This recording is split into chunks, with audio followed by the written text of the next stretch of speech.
Transposons.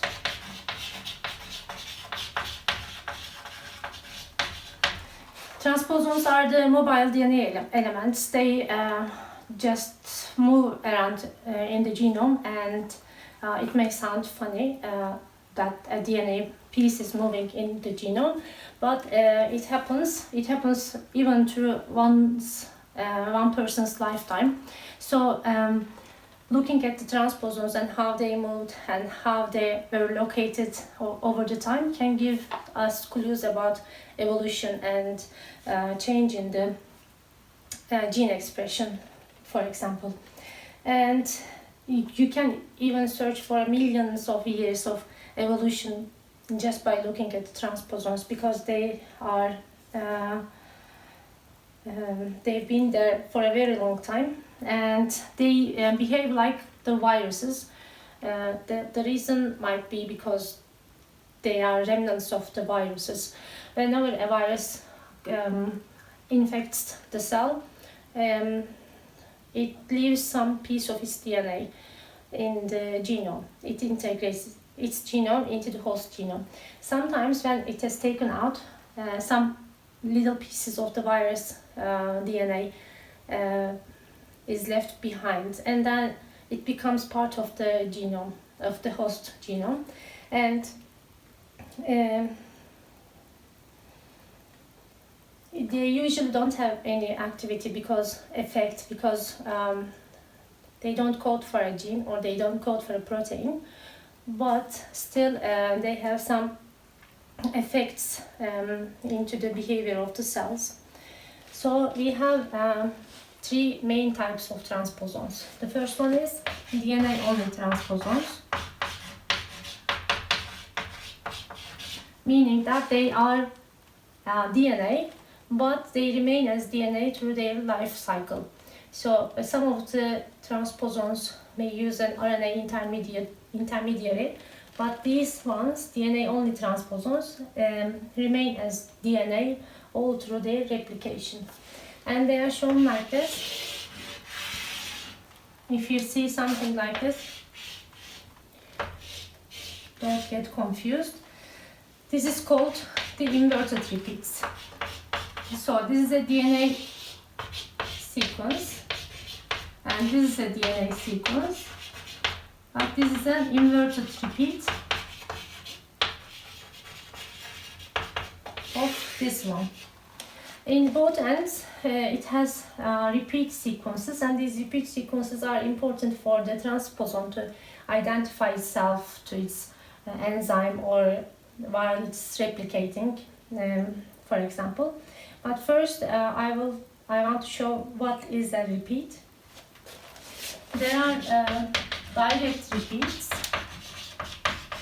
first of all, and these are something like 5' to TTA CG, and then some sequence, and TTA CG. So as you see, TTA CG, TTA CG in the same direction. The repeat is it is repeated in the same direction, and as a complement strand,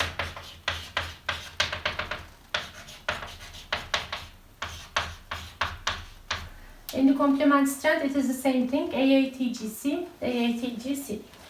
So this is shown like this is the direct repeat, and then we have tandem repeat.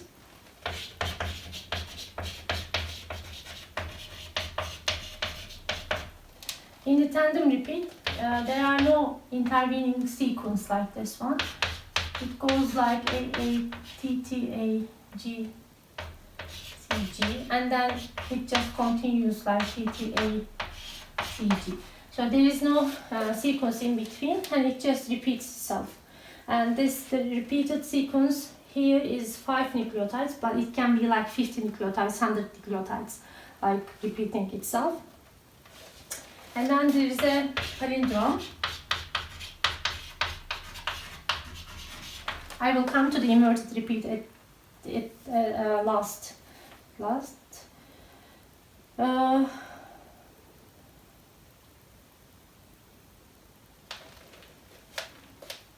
Palindrome is something like this: 5' TT A G C, and then you write it from backwards, G A T T, and then you write it again from backwards, like this. So the sequence is this, like this, and then you flip it, and then you flip it again. So this is a palindromic repeat. And funny enough, these all can be found in a genome. To see what is an inverted repeat, there is actually an algorithm. Let's say TTA CG 3'. Now you make a reverse complement of this. A complement of this 3' AA T G C 5', and then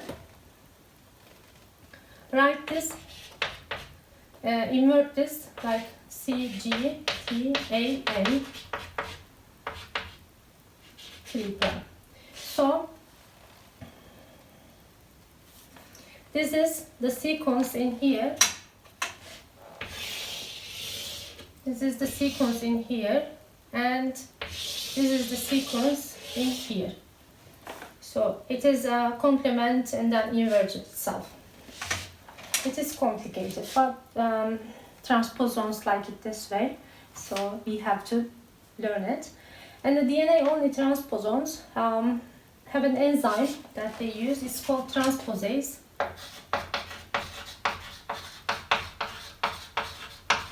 And transposase recognize these inverted repeats in here. Whenever it sees the repeats, and then it takes this part, the transposase cuts the DNA and then put it into another part of the genome, for example.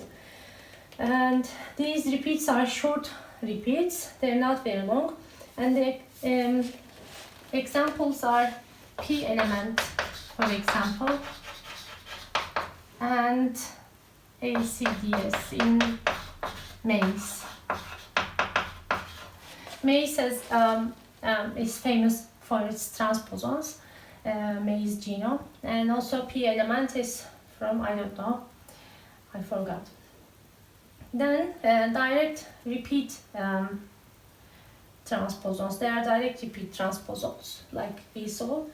They have long terminal repeats. In the repeats in this case were short sequences, but in the direct repeat transposons, it has long terminal repeats, and they act like retrovirals, which means they utilize RNA intermediary, and they utilize an enzyme, reverse transcriptase. And as a last example, there are non-retroviral transposons. They are again RNA mediated. So only the first one is DNA-only transposons, and the other ones have an RNA intermediary. So I will write those as well.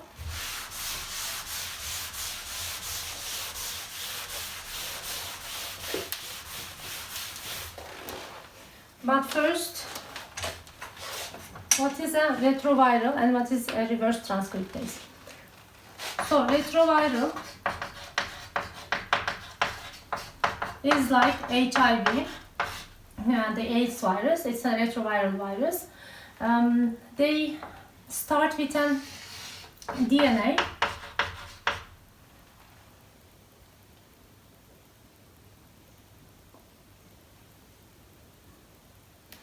So they start with a DNA and we produce,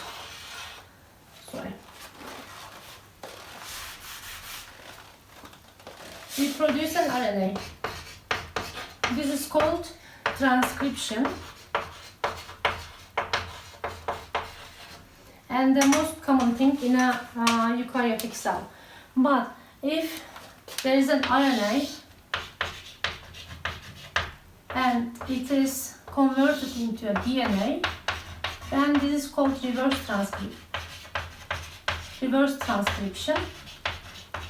And the enzyme that makes this reaction is called reverse transcriptase.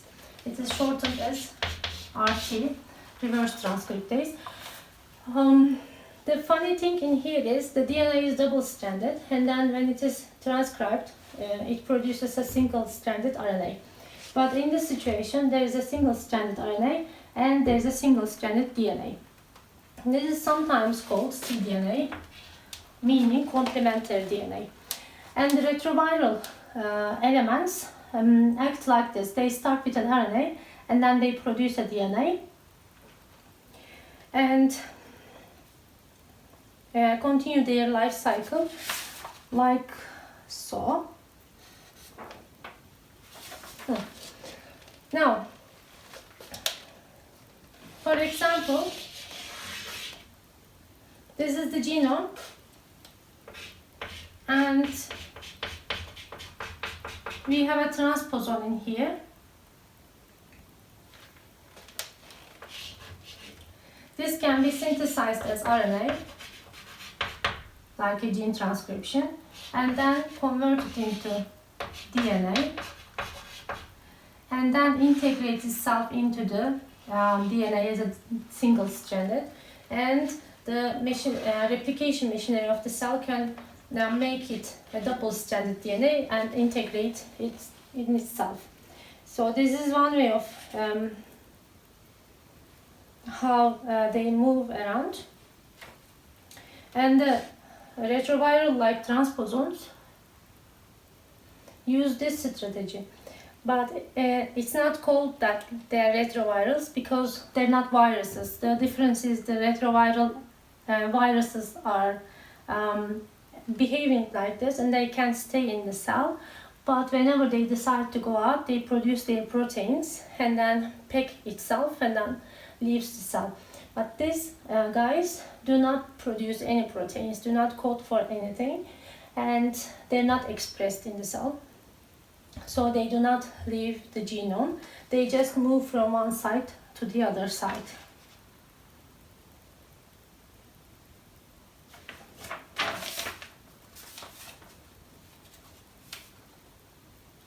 It is, there's an estimation, in 100,000 divisions a transposon moves. In bacteria, because the bacteria can divide in every 20 minutes, this may take a shorter time than the humans, like 100,000 divisions. So in the bacteria, these transposons can multiply themselves a lot.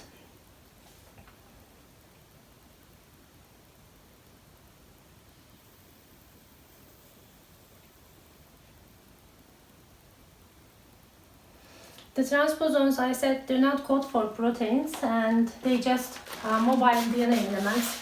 But in the bacteria, as a survival advantage, transposons can carry some antibiotic resistance genes. For example, this is an IS3 transposon, and it only has one gene here, which is the transposase, its own enzyme. Then there is a TN3 transposon, which has again this transposase, but also an ampicillin resistance. This ampicillin resistance, or TN10, the other transposon, have the tetracycline resistance gene. So when they move from one bacteria to the other bacteria, they can carry this resistance genes to the other bacteria by just forming a bridge in between two bacteria, something like this. So if there's an ampicillin resistance transposon, it can donate one of its copy into the other bacteria. So they both can be antibiotic resistant, for example. this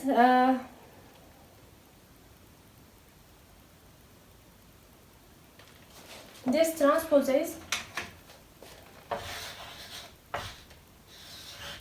is produced like a dimer, and then because we have the repeats in each end of the at each end of the transposons, this transposase enzyme comes and binds to the sequences so that it can it may know the boundaries of the transposons, and they cut it from its original site and carry it to the other site.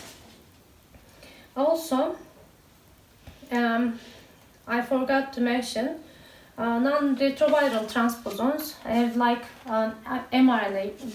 They look like an mRNA because they have a poly-A tail at the very end, something like this. So they may act like an mRNA.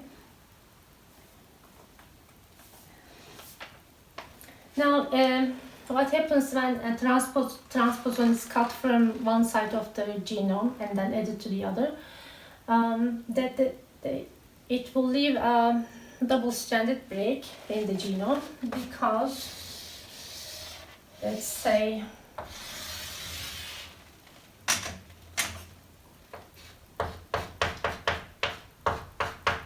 the original position in here, and then you cut it.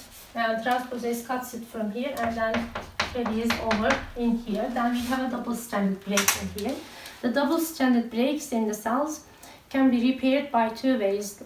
One is through homologous recombination, and the other is non-homologous end joining. And the situation in the transposons is more likely non-homologous end joining, which means that this and this are just ligated together, and these are the blunt ends, and it just connects these two ends of the chromosomes and joins them.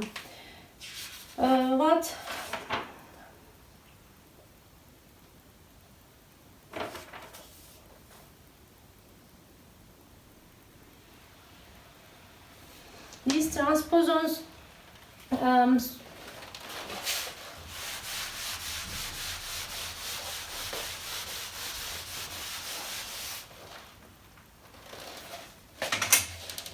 in a human body we have a system which is very similar to transposons, and which uses the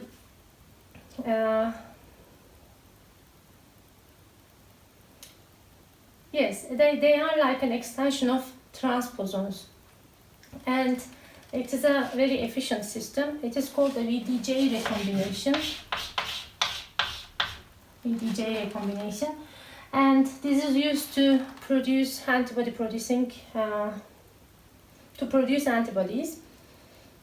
And we have one DNA sequence, and this has like V, D, and J sections. What usually happens in other parts of the genome, it starts expressing this gene and produces a long mRNA, and only one mRNA for this sequence. But in this situation, this is divided into compartments, and if you number them 1, 2, 3, like 1, 2, 3, and the J is 1, 2, 3. Each time it picks only one from each segment. For example, it picks one first segment of the V region, and then fifth of D, and then 10th of J, for example. So, and then it produces the mRNA only from these three segments. So, by using just one sequence, genomic sequence, it can create enormous numbers of different mRNAs, and the variation in here is like, I don't remember the numbers of the segment numbers of these three, but it is huge. So this is produced in our cells, and it is produced to produce antibodies, so that we can have a lots of different antibodies, and it greatly increases the variation.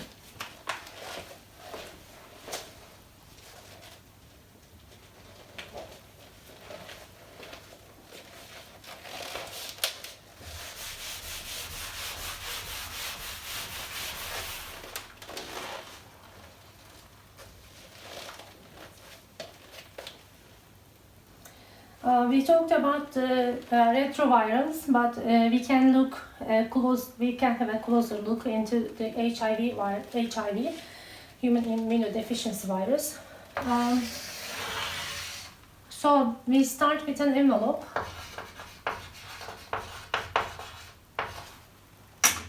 And then there are receptors on the envelope.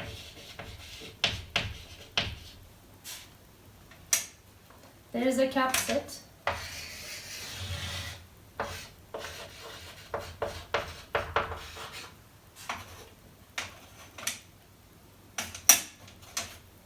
Then this is an RNA.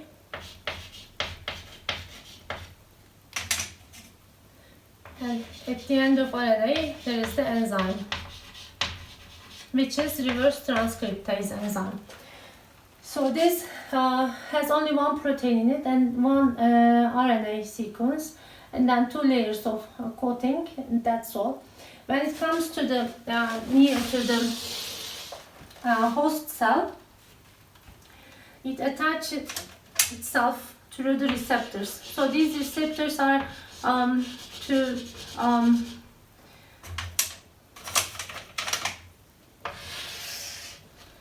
these receptors are like into the host cell. It says that I'm here and I'm not a foreign object because I have the same receptor with you, so that you can accept me, type of thing. It's like an identification card style. And after it is recognized, there is a tunnel opening like this. It's a huge tunnel.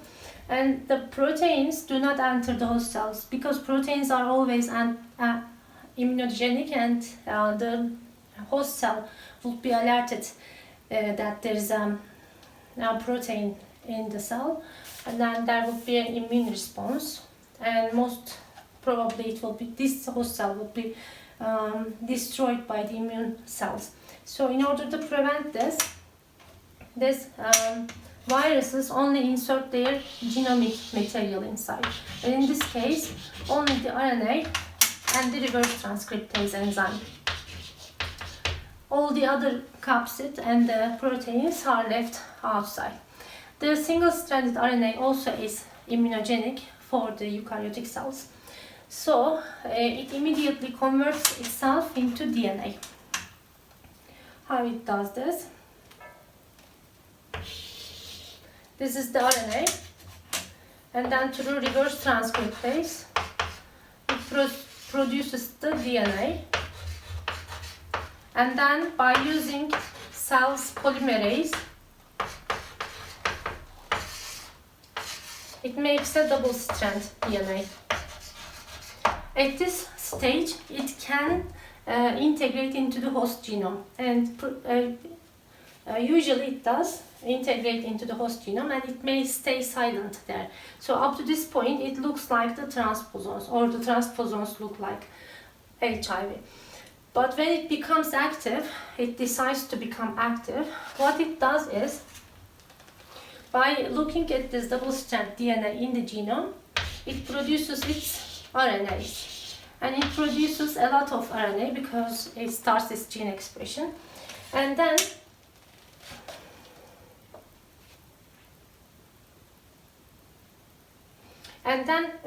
this DNA sequence is also used to produce RNAs that will produce the capsid and the envelope and receptor proteins.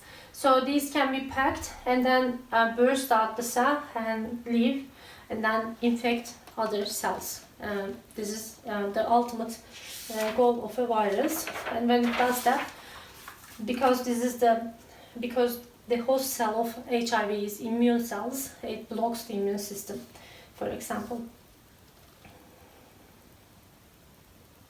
So the main difference between a transposon and a virus is that transposon stays in the genome and the virus do not.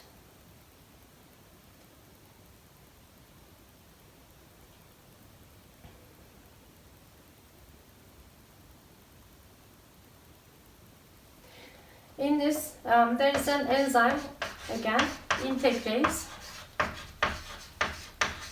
This mediates the integration and the exit of DNA from the host genome. Also, hepatitis C virus is an RNA virus.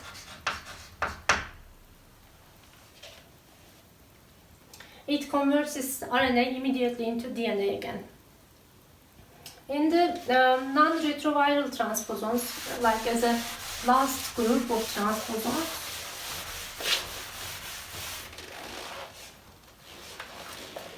it looks like an mRNA because it has a poly-A tail, and having a poly-A tail is very important in a eukaryotic cell because it looks like an mRNA. Then the ribosomes can translate that mRNA, for example. The other significance in here is, in our genome, there are lots of copies of these transposons. One is called line, the other is called sign. These are long interspersed nuclear elements and short interspersed nuclear elements. They are interspersed into the genome type of thing, and these are non-coding DNA segments. They do not code for any protein, so even if a ribosome recognizes, there won't be a protein produced. But being a non-coding RNA doesn't make them unimportant, because, for example, there's a hemophilia is caused by an integration of this type of transposon into a gene. There is a factor 8 gene, and there's a transposon inserted itself into the factor 8, and if it happens in a person, then because this is a clotting factor, it disrupts the protein's function, and then the person will have a clotting problem, like a bleeding problem, and that's called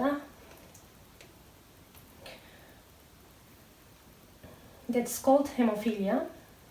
And as an example of a very famous sign, alu elements. Alu elements are like all over the genome. Like in one cell, alu has 1 million copies, approximately 1 million copies, and then by just looking at the alu sequences and their movement, we can scientists can create the evolutionary trees and how long the two organisms are, for example, diverged from each other.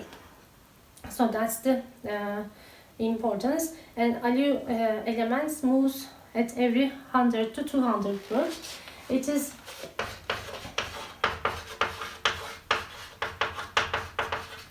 It may seem like a long time, but we are talking about the millions of years in evolution, so that's a good rate.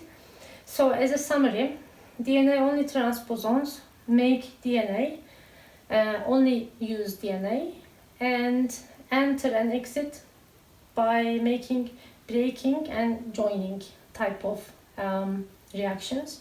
And retroviral-like transposons, they also break and join, but they use a reverse transcriptase.